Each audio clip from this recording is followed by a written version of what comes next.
Hey everybody, it's me, Seafood Watson. I haven't made a video in a while lately, my YouTube friends. Hello masters, hello Wing Chun students. I took a look at all my videos that I made. To me they're all good and they're all bad. Good points. I'm practicing, I'm studying, I'm getting better. Bad points. They all basically look the same.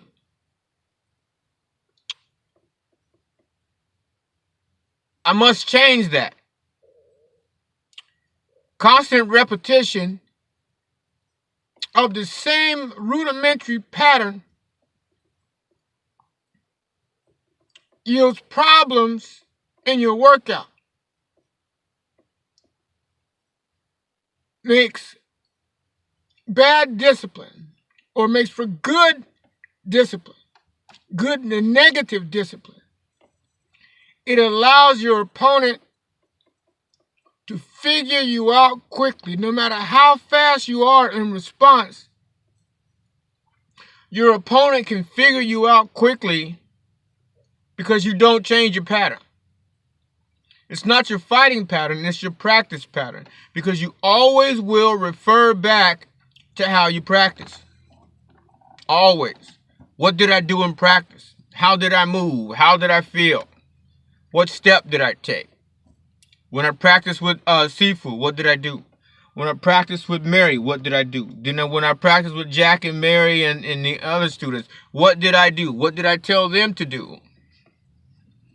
You always will refer back to practice.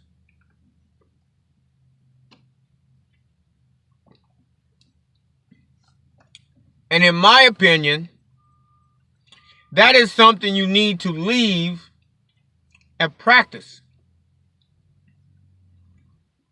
You're only as good as your last confrontation. Practice doesn't count. Sparring in class does not count. Sparring in competition does not count. Why? Because it is just an advanced class of advanced students, of practicing students. You're only as good as your last confrontation. So if you fought in the third grade and you won, you're only as good as the third grade. If you fought in college and you won, you're only as good as college. So if you're 63 and you fought in college, it's the same as fighting and you're in third grade. I'm not saying you go out and you get into a fight every day so you can say you fought yesterday and it's like 3 days later. What I'm saying is your skills depend on unplanned confrontation. Not planned confrontation. You're going into a tournament in 2 weeks. You're going into in 6 months, you'll be fighting in a tournament in Beijing. You'll be fighting in a tournament in Portland for everybody who lives in Washington, in Portland, in California, in Idaho, in Utah, in Montana, in Arizona. Those are planned events. Those don't count. Unplanned confrontation is you going to the store, you going to your car, you going to school. You're going to pick up your daughter from school, like me.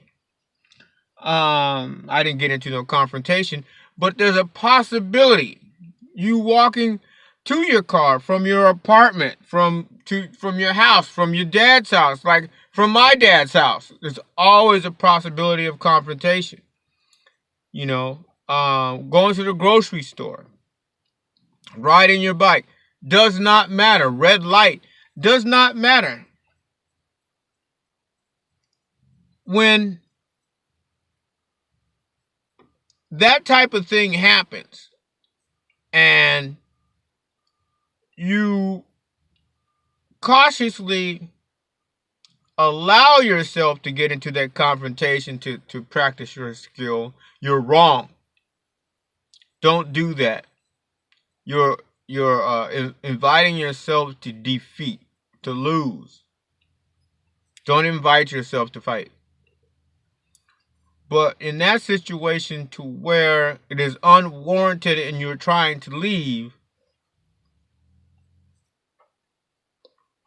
excuse me, and you're trying to leave confrontation and you can't, confrontation keeps following you, road rage or whatever,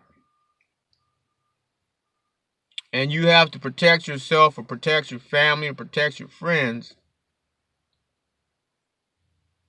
and you have to, well,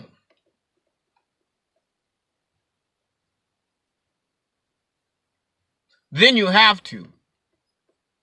But you do it until the confrontation is over, not until the person is all broken up, but until you regain control of them or the situation.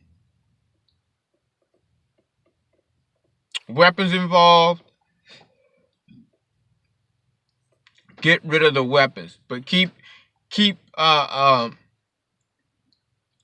on them. You know, stay conscious of the weapons, but get rid of the weapons.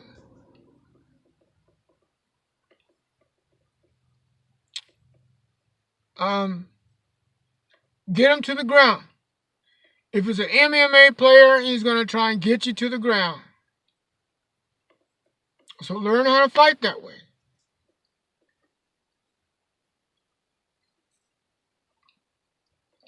Don't dedicate yourself that way unless that's what you do or that's what you want. But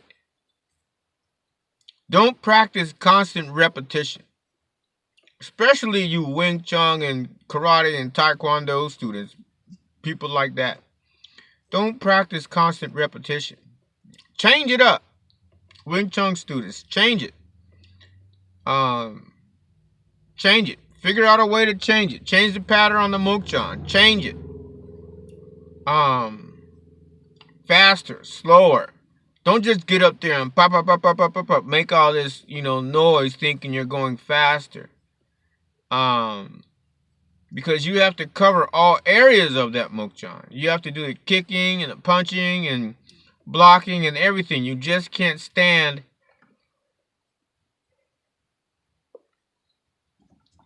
in front of it. You have to move all the way around it. You have to work the whole thing up and down all the way around, kicking and punching. All of it. Just can't stand in front of it and do that.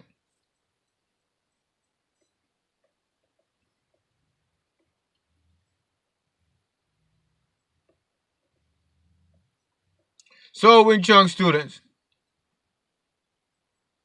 nice talking to you. Stay sharp, stay fun, stay healthy. God bless you.